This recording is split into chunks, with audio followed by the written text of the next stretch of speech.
Assalamualaikum warahmatullahi wabarakatuh. Bagaimana kabarnya anak-anak? Di hari Rabu ini kita akan belajar tentang tema 2, subtema 3, pertemuan 5 dan 6. Sama seperti kemarin-kemarin kita akan membahas tentang energi alternatif. Kalau yang kemarin kan energi alternatif dari buah kentang ya, buah asam.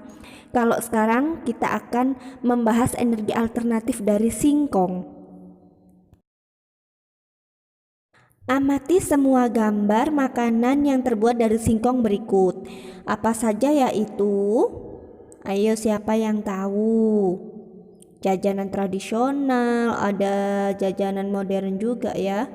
Ada keripik juga, keripik singkong. Ada jemblem. Terus ada apa lagi yaitu? Kita akan membahas tentang singkong. Tanaman singkong. Indonesia merupakan daerah tropis yang kaya akan hasil sumber daya alam. Salah satunya adalah singkong. Singkong mempunyai potensi besar untuk dikembangkan. Singkong merupakan sumber kalori pangan yang murah. Singkong dikonsumsi sebagai salah satu makanan pokok oleh masyarakat. Singkong merupakan makanan yang kaya karbohidrat. Terdapat kandungan gizi seperti protein, vitamin C, kalsium, fosfor, kalori, lemak, zat besi, dan vitamin B1 pada singkong. Dengan berbagai kandungan gizi yang terdapat pada singkong, maka singkong baik untuk dikonsumsi. Kewajiban kita terhadap lingkungan adalah menjaga kelestariannya. Salah satu caranya adalah memanfaatkan energi alternatif yang ramah lingkungan. Misalnya, menggunakan kendaraan berbahan bakar listrik atau gas, seperti mobil listrik dan mobil tenaga surya.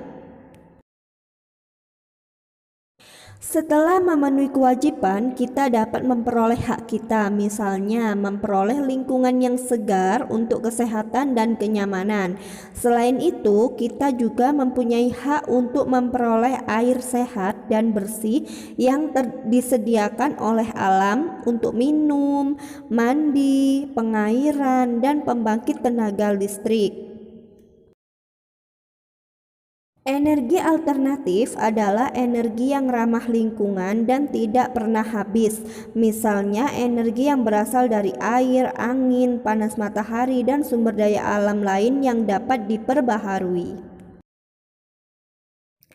Tahukah kamu, selain singkong itu dijadikan bahan makanan, singkong juga bisa dijadikan sebagai energi alternatif. Cukup dengan singkong itu bisa dijadikan bahan bakar alternatif yang dikenal dengan sebutan bioetanol. Bensin yang dicampur dengan bioetanol kualitasnya lebih baik. Cukup tambahkan 10% dari total volume bensin. Manfaat penggunaan bahan bakar alternatif bioetanol untuk kendaraan bermotor adalah pembakaran lebih sempurna, gas buang menjadi lebih bersih, tarikan lebih ringan, mesin lebih halus, dan hemat bahan bakar hingga 20%, memperpanjang usia mesin, dan ramah lingkungan tentunya. Jadi selain singkong, sumber bioetanol lainnya dapat berupa ubi jalar, jagung, gandum, biji, sorghum manis, sagu, aren, dan lain sebagainya.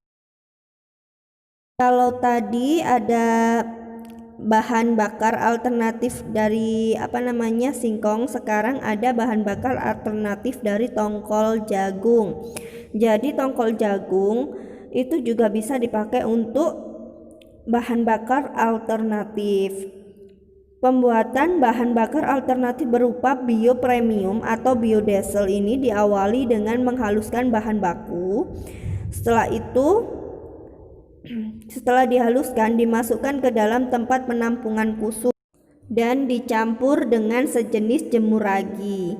Terus jenis jamur atau ragi yang digunakan adalah Saccharomyces cerevisiae.